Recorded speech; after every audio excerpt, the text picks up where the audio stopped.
Hello everyone. आज का हमारा टॉपिक आ गया है सिनोवियल जॉइंट्स। तो हमने जो कार्टिलेजिनस जॉइंट्स हैं उनको कंप्लीट कर लिया है। अब सिनोवियल जॉइंट्स की टर्न है। तो अब देखो सिनोवियल जॉइंट्स जो जैसे मैंने आपको पहले एक चीज़ बताई कि हमारी बॉडी में आपको जिस स्केलेटन में सबसे ज़्यादा सिनोवियल जॉइंट्स देखने को मिलेंगे, ठीक है। तो ये सबसे ज़्यादा इवॉल्व है। हमने कार्टिलेजिनस में एक बात पढ़ी थी कि फाइब्रस से, क्योंकि फाइब्रस जॉइंट में बिल्कुल भी मूवमेंट नहीं होती, और जो आपके कार्टिलेजिन जॉइंट्स हैं उसमें सेकेंडरी कार्टिलेजिनस जॉइंट पे आकर मूवमेंट स्टार्ट होती है। मीन्स आप पार्शली मूवेबल बोल सकते हो सेकेंडरी को। और जब हम सिनोवियल जॉइंट्स पे आ जाते हैं तो वो कम्प्लीटली मूवेबल हो जाते हैं, यानी कि एक ऐसा एवोल्यूशनरी चेंज जिससे क्या है, एक इमूवेबल से आप क्या कर रहे हो, मूवेबल जॉइंट्स पे जा रहे हो। तो इसी वजह से ये एक बहुत ही वॉल टाइप हो आ जाती है, क्योंकि इसमें सभी टाइप की जो मूवमेंट है वो पॉसिबल हो पाती है, यानी कि फ्लैक्शन, एक्सटेंशन होगी, एडक्शन, एबडक्शन, सर्कमडक्शन, रोटेशन सब भी हो पाती है मैक्सिमम। तो इसमें क्लासिफिकेशन आ जाती है सबसे पहले कि अगर जॉइंट्स को क्लासीफाई किया जाए तो यहाँ पे ओवरऑल इन्होंने 4 बेसिस पे क्लासीफाई करते हैं। एक तो प्लेन या फिर ग्लाइडिंग टाइप हो गए, फिर uniaxial joints, by axial joints and multi axial. मतलब यूनिएक्सियल मतलब इसमें एक ही एक्सिस पे मूवमेंट होएगी, बाई एक्सियल 2 एक्सिस पे, और मल्टी एक्सियल पे मतलब मल्टीपल एक्सिस पे रोटेशन पॉसिबल है। इसमें जैसे ग्लाइडिंग मूवमेंट होगी, इसमें फ्लैक्शन और एक्सटेंशन, आप जानते हो फ्लैक्शन और एक्सटेंशन दोनों एक ही मूवमेंट, एक ही डायरेक्ट एक्सिस पे हो जाती है, रोटेशन एक की। और कंडाइलर जॉइंट्स आ जाते हैं, ellipsoidal joints, saddle and ball and socket joint. ये सारे जॉइंट्स जो हैं हमने करने हैं सिनोवियल जॉइंट्स में। सबसे पहले करेक्टर्स की अगर बात कर ली जाए तो देखो करेक्टर्स में क्या है कि जो यहाँ पे जो सिनोवियल जॉइंट्स होंगे उनमें जो आर्टिकुलेशन सरफेस होएगा वो हाइलिन कार्टिलेज के साथ क्या होएगा, कवर होएगा। अब देखो ये चीज़ को समझना, जो आपका आर्टिकुलेशन सरफेस है, एग्जैक्टली मैं कौन सी आर्टिकुलेशन सरफेस की बात कर रही हूँ, जहाँ से क्या होना है, दो बोन्स ने आर्टिकुलेट करना है, एक दूसरे के साथ ज्वाइन करना है। तो उस सरफेस पे क्या होएगा, हाइलिन कार्टिलेज प्रेजेंट होएगा। ये मैं आपको शो भी करूँगी। और जैसे एग्जाम्पल्स आ जाती है क्लेविकल और आपकी मैंडिबल, इन दोनों में भी बात करिए एग्जाम्पल। जो आर्टिकुलेशन सरफेस होता है ना, देखो इस पे जो ब्लड सप्लाई होती है वो नहीं होती, क्योंकि यहाँ पे ब्लड वेसल्स नहीं पहुँचती, ना ही आप यहाँ पे कोई नर्व पहुँचेगी, और बस ये कि ये इलास्टिक रहेंगे और यहाँ पे इजीली जो जॉइंट्स है वो मूव कर पाएँ। इसी वजह से वहाँ पे कौन सा फ्लूइड प्रेजेंट होता है, सिनोवियल फ्लूइड, क्योंकि आप देखो सिनोवियल जॉइंट्स हैं तो डेफिनेटली फ्लूइड भी तो सिनोवियल फ्लूइड होगा। और यहाँ पे कार्टिलेज भी प्रेजेंट होते हैं। कार्टिलेज क्यों प्रेजेंट, ताकि उनको स्लिपरी सरफेस प्रोवाइड कर दिया जाए फ्री मूवमेंट के लिए, ठीक है। जो उसके बाद आ जाता है कि जो आर्टिकुलेशन सरफेस है उन वहाँ पे दो आर्टिकुलेटिंग सरफेस के बीच में जॉइंट कैविटी आ जाती है। सिमिलर वही बात कि जॉइंट कैविटी के बीच में एक सिनोवियल वो जो फ्लूइड है वो अब मिलेगा, जिसकी वजह से ये पार्शली कम्प्लीटली मतलब मूवमेंट कर पाएंगे। और यहाँ पे ये भी हो सकता है कि आपको यहाँ पे जो आर्टिकुलेशन सरफेस है उसके बीच में आर्टिकुलर डिस्क या मेनिस्कस मिल जाए, ठीक है। तो जैसे मैं आपको शो करती हूँ, देखो अगर मैं यहाँ पे ये बना लूँ, ये दो मेरी मान लो कि मेरे पास क्या है, ये दो बोन, तो यहाँ से आर्टिकुलेशन करना है। यहाँ पे आपको हाइलिन कार्टिलेज देखने को मिल जाएगा। यहाँ पे ये जो है आपका कैप्सूल बन जाएगा, सिनोवियल कैप्सूल। यहाँ पे आपका जो सिनोवियल फ्लूइड है वो होएगा। ये सारी चीज़ें की बात करेगी अभी तक, ठीक है। यहाँ पे जो मैंने आपको बताया ये दिमाग में रखना, यहाँ से ही आपका एक क्वेश्चन राइज हो जाएगा कि ये वेस्कुलर, देखो आर्टिकुलेशन सरफेस पे कोई नर्व सप्लाई नहीं है, बल्कि बाकी बोन को नर्व सप्लाई होती है, ये दिमाग में रखियो। आर्टिकुलेशन कार्टिलेज पे कोई नर्व सप्लाई नहीं है, बल्कि अगर आप बोन में स्टडी करो तो बोन को बहुत ही रिच सप्लाई होती है ब्लड वेसल्स की, नर्व्स की भी। तो यहाँ पे ऐसा कुछ नहीं है कि जहाँ से आर्टिकुलेट कर रहे हैं वहाँ पे नर्व सप्लाई हो जाए। इसी वजह से ज़्यादातर एरिया सेंसेशन वाला जो आर्टिकुलेशन है वहाँ पे हमें फील नहीं होती सेंसेशन वाला, ठीक है। और अगर आप जो आर्टिकुलेशन सरफेस है, जो मैंने आपको बताया था, ये जो जॉइंट है ये आपके आर्टिकुलेटिंग कैप्सूल के साथ सराउंड होता है। वो आर्टिकुलेटिंग जो कैप्सूल है वो देन आगे सिनोवियल मेम्ब्रेन से लाइंड होता है। अब इस जो ये कैप्सूल है इसमें बहुत ही अच्छी नर्व सप्लाई है। इसी वजह से जब भी पेन होएगा आप ये देखोगे किसी जॉइंट वाली एरिया, जहाँ पे देखो इन दोनों को तो कोई इफेक्ट नहीं है, यहाँ पे तो नर्व सप्लाई नहीं है, नर्व सप्लाई यहाँ पे है, यानी कि जहाँ पे जॉइंट क्रिएट हो रहा है। तो इसी वजह से जॉइंट वाले एरिया पे हमें ज़्यादा सेंसेशन फील होती है। अगर कोई भी चोट लग जाए तो आपको जल्दी से महसूस होगी, क्योंकि जहाँ पे भी बोन की तरीके से एक बहुत रिच सप्लाई होती है। और ये चीज़ है कि आपकी जो मूवमेंट है आपकी बॉडी में, सिनोवियल जॉइंट में आप देखोगे किसी ना किसी एरिया पे रिस्ट्रिक्टेड मूवमेंट होगी, यानी कि मूवमेंट जो है एक साइड को रिस्ट्रिक्ट की जाएगी। ज़रूरी नहीं है कि होएगी। जैसे मैंने आपको यहाँ पे हमने टाइप्स करी थी ना, आप देखोगे कहीं पे सिर्फ एक ही मूवमेंट हो रही है, एक एक्सिस पे मूवमेंट हो रही है, दूसरे पे नहीं। तो वो जो रिस्ट्रिक्शंस अलो की जा रही है वो इसीलिए ताकि वो जॉइंट को प्रोटेक्ट करके रखा जा सके, ताकि वो एकदम से टूट ना जाए। जॉइंट को बचाने के लिए भी यहाँ पे जो है मूवमेंट किसी किसी साइड पे, किसी एक्सेस पे रिस्ट्रिक्ट की जाती है, और इसको हम वॉच डॉग एक्शन बोलते हैं कैप्सूल का, जो कि एक ही डायरेक्शन को, मतलब किसी भी एक्सेस पे रिस्ट्रिक्शन लगा देगा। अब जो इसमें कैप्सूल, जहाँ फिर जिसको हम ट्रू लिगामेंट बोलते हैं, वो क्या करता है, एज अ फाइब्रस कैप्सूल, एक बहुत ही थिकनिंग फाइब्रस कैप्सूल की तरह काम करता है। अब यहाँ पे सेसरी लिगामेंट्स भी प्रेजेंट होंगे, क्योंकि देखो अगर ट्रू लिगामेंट प्रेजेंट है तो सेसरी भी प्रेजेंट है, दोनों फाइब्रस कैप्सूल ही होते हैं, ठीक है। बस ये है कि इंट्रासेलुलर और एक्स्ट्रा सेलुलर, इनका काम जैसे देखो कोई ज़्यादा काम नहीं, इनका काम सिर्फ है कि ये जो जॉइंट को बचा कर रखना, ठीक है। और उसके बाद जो सिनोवियल मेम्ब्रेन है, मैंने वो पहले बता दिया कि वो आर्टिकुलेटिंग सरफेस को लाइन करती है, वहाँ पे फ्लूइड प्रेजेंट होता है सिनोवियल, जिसका काम क्या है कि उस जॉइंट को नरिशमेंट प्रोवाइड करना, मतलब जो न्यूट्रिशन है वो सप्लाई करना जो आपका आर्टिकुलेटिंग सरफेस है उसको।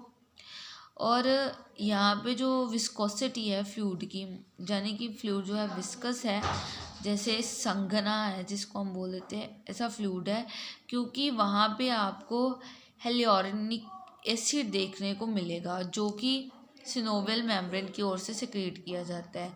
और यहाँ पे जो मूवमेंट है वो भी जो परमिट की जाती है सिनोवियल जॉइंट की ओर से। अब मैं आपको यहाँ पे एक डायग्राम शो करती हूँ सिनोवियल जॉइंट की, जो हमने पहले भी की है।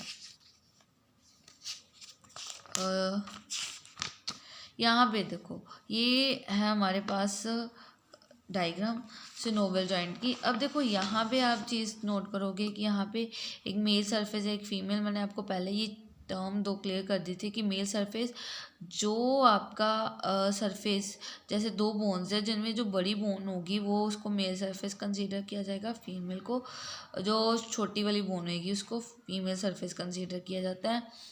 ये कैप्सूल है जिसको बहुत ही रिच सप्लाई है न्यूट्रिशन की, ये दोनों आर्टिकुलेटिंग सरफेस है जहाँ पे न्यूट्रिशन की सप्लाई अच्छी नहीं होती। और ये आपका ये सिनोवियल मेम्ब्रेन है सबसे इनर साइड पे, और ये सारा सिनोवियल फ्लूइड है। तो ये सारी आपके आ जाती है सिनोवियल जॉइंट में। जो मैंने एक और चीज़ बोली थी मेनिस्कस और एक जो आर्टिकुलेट कार्टिलेज, वो यहाँ पे आपको देखने को मिलेगा। यहाँ पे देखो, यहाँ एक आप, बाकी सब कुछ वही रह गया, कम्प्लेक्स जॉइंट में हमने पढ़ा था ना, बाकी सब कुछ वही है, बस एक बीच में क्या आ गया, मेनिस्कस आ गया, जाने की जो इंटरा आर्टिकुलर डिस्क भी प्रेजेंट हो सकती है, ठीक है। तो ये सब है। उसके बाद हम बात करते हैं कि इसकी क्लासिफिकेशन में जो आपके पास सबसे पहला जॉइंट आ जाता है प्लेन सिनोवियल जॉइंट। और देखो प्लेन सिनोवियल जॉइंट जो है वो ये नाम ऐसा बता रहा है कि प्लेन होएगा, ज़रूरी नहीं, मतलब कहने का ये नहीं है कि आपका पूरा ही फ्लैट होएगा, ऐसे नहीं होएगा, ये थोड़ा सा फ्लैट होएगा, ऐसे नहीं कि कम्प्लीटली फ्लैट होएगा। इसका काम क्या है कि ग्लाइडिंग कर सके, ग्लाइडिंग को, इसी वजह से इसको ग्लाइडिंग जॉइंट भी बोला जाता है। ठीक है, ग्लाइड करता है बहुत सारे डायरेक्शन में, जिसमें एग्जांपल्स आप देखो इंटर, आप ये लिंकेज क्रिएट करते जाना। देखो इंटर कार्पल जॉइंट्स, यानी कि जो आपके कार्पल्स हैं, जो आपके व्रिस्ट बोन्स हैं, वहाँ पे आप देखोगे कार्पल्स में जैसे ओवरऑल कि एक साइड पे 8 कार्पल्स होती हैं, तो वो जो कार्पल्स हैं आप देखोगे उन दोनों मतलब वो जितनी भी हैं वहाँ पे 8 है ओवरऑल, उन सभी के बीच में एक आर्टिकुलेशन है। तो वो किसकी वजह से, प्लेन सिनोवियल जॉइंट, क्योंकि यहाँ पे ये नहीं है कि अगर वो ज़्यादा ही उबर खुबर होएंगे तो इसी वजह से वहाँ पे क्या है, जॉइंट तो क्रिएट होएगा नहीं, मतलब वहाँ पे तो फिर स्पेस बहुत ज़्यादा बढ़ जाएगी ना, तो इसी वजह से यहाँ पे क्या होता है, एज ए ये फ्लैट सरफेस आ जाते हैं, जिसकी वजह से वो आर्टिकुलेशन कर पाते हैं। ठीक है, उसके बाद आ जाता है इंटरटार्सल जॉइंट। इंटरटार्सल जैसे कार्पल्स का, उसी तरीके से आपके जो पैरों में टार्सल्स हैं उनमें जो जॉइंट आ जाता है वो वाला। फिर जो जॉइंट है आपका आर्टिकुलेशन, आप वर्टिब्रा के बीच में देखते हो इंटर वर्टिब्रल डिस्क प्रेजेंट होती है, वो भी एक प्लेन जॉइंट की बात आ जाती है। क्रिको थायरॉइड जॉइंट, अब यहाँ पे देखो ये आपके लर्नेक्स में 3 तरीके के जॉइंट आप बोन्स देखते हो। क्रिकोइड एक होती है, क्रिकोइड एक होती है, थायरॉइड एक होती है, रिटिनॉइड। अब जो क्रिकोइड और थायरॉइड के बीच में जॉइंट है वो भी प्लेन है, और जो क्रिकोइड और रिटिनॉइड के बीच में वो भी आपका प्लेन सिनोवियल जॉइंट आ जाता है। उसके बाद आ जाता है आपका सुपीरियर टिबियोफिबुलर जॉइंट, यानी कि टिबिया और फिबुला के जो आपके नी वाली साइड पे जॉइंट है वो वाला आ जाएगा। जो इंटरकॉन्ड्रल जॉइंट है, यानी कि आपके जो रिब्स है, देखो मैंने आपको कॉन्ड्रल टर्म पहले बता दी है, ये कार्टिलेज के लिए यूज़ की जाती है। तो अब जो इंटरकॉन्ड्रल जॉइंट्स है, यानी कि जो आपके रिब्स में कार्टिलेज प्रेजेंट है उनके बीच में जो जॉइंट है। कोस्टो वर्टिब्रल, कोस्ट जो है टर्म ये रिब्स के लिए, और वर्टिब्रा यानी कि रिब्स और वर्टिब्रा के बीच में जॉइंट हो गया।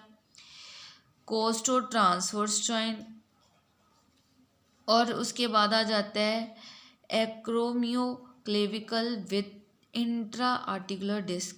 देखो एक्रोमियो जो है, ये दोनों जॉइंट्स जो है कहाँ पे प्रेजेंट है, यहाँ मैं आपको शो करती हूँ। 3 यहाँ पे देखो आपका जॉइंट आ जाता है ये वाला एक्रोमियो क्लेविकल जॉइंट। क्लेविकल आपको पता ना शोल्डर बोन है, तो शोल्डर बोन के जो जहाँ से शोल्डर जॉइंट स्टार्ट हो ना, ये आपकी शोल्डर बोन और जो एक्रोनियन है, इन दोनों बोन्स के बीच में जो जॉइंट है, ठीक है, ये आपका शोल्डर वाली साइड प्रेजेंट करी गई है। तो इन दोनों के बीच में जो जॉइंट है, आपको कार्पस वाला मैं दिखा देती हूँ। यहाँ पे ये फिगर है 3.4। यहाँ पे देखो ये कार्पल्स के बीच में जो इंटरकार्पल जॉइंट है ये वाली आ जाता है आपके।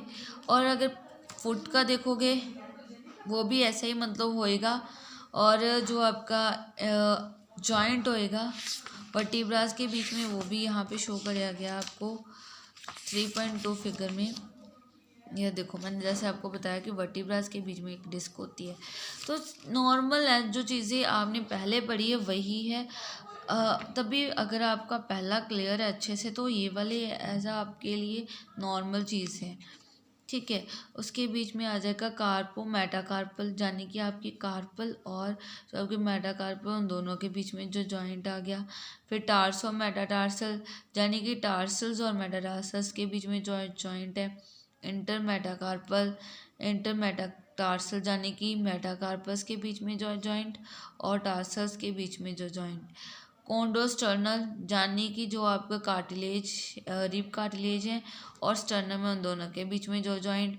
लास्ट पे आ जाता है सैक्रोइलिक जॉइंट यानी कि सैक्रम वाला। ये सारे एग्जाम्पल्स आ जाते हैं। यहाँ पे एक चीज़ आप नोट कर रहे होगे कि ये ज़्यादातर जो प्लेन जॉइंट है ज़्यादातर ऐसी है कि जो आपस में जॉइंट बन रहे हैं, जैसे कार्पल्स हैं। अगर एक से ज़्यादा बोन्स हैं तो उस टाइम पर ऐसे जॉइंट्स अवेलेबल हो रहे हैं। जैसे कि देखो, कार्पर अगर एक होती तो फिर ये वाला जॉइंट प्लेन में कंसीडर नहीं होना था, क्योंकि यहाँ पे क्या है, कार्पल्स के बीच में जो जॉइंट बन रहा है, टार्सल्स के बीच में जो जॉइंट बन रहा है, वर्टिब्रास के बीच में, यानी कि आप ये मान सकते हो कि एक ही जैसे अगर बोन्स हैं तो उनके बीच में ये वाले जो जॉइंट आ रहे हैं। उसके अलावा नहीं, जैसे लेयरनेक्स के ये तीनों बोन्स हैं तो उन दोनों के बीच में जो जॉइंट आ रहा है, यानी कि आपस वाली चीज़ों के बीच में ही आएगा। ठीक है, जैसे आप मान सकते हो कि अगर दो से ज़्यादा बोन्स नहीं है एक जैसी तो उनके बीच में ऐसा जॉइंट नहीं आपको देखने को मिलेगा। ठीक है, तो उसके बाद आ जाता है हिंग जॉइंट। हिंग जॉइंट क्या है, देखो ये वाला जो है हिंग जॉइंट आपको नॉर्मली आपकी एल्बो एंकल में देखने को मिलता है। यहाँ पे क्या है कि ये जो आर्टिकुलेटिंग सरफेस होता है वो पुली शेप्ड होता है। यहाँ पे आपको मैं दिखाऊँ, ये देखो आर्टिकुलेशन सरफेस आप देख सकते हो कैसा है।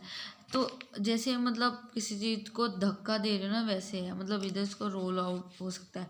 तो इसी वजह से पुली शेप्ड है और ये बहुत ही स्ट्रॉन्ग कोलेट्रल लिगामेंट यहाँ पे प्रेजेंट होता है। जो मूवमेंट है सिर्फ और सिर्फ एक ही प्लेन में पॉसिबल। आप अपने एल्बो जॉइंट को जैसे फ्रंट साइड को जो फोल्ड कर लेते हो उसी तरीके से आप बैक को फोल्ड नहीं कर सकते हो। तो आप अपने यहाँ पे देखोगे कि एक ही प्लेन को जो मूवमेंट है पॉसिबल है। एग्जांपल आ जाती है आपका एल्बो एंकल जॉइंट और इंटरफ्लेंजियल जॉइंट। आप फ्लेंजिस को भी फ्रंट साइड को फोल्ड कर सकते हो बट बैक साइड को नहीं, यानी कि आपकी एक साइड को रिस्ट्रिक्शन हो गई है। ठीक है, तो ये आपके हिंग जॉइंट में आ जाता है। उसके बाद हमारे पास पिवॉइड जॉइंट।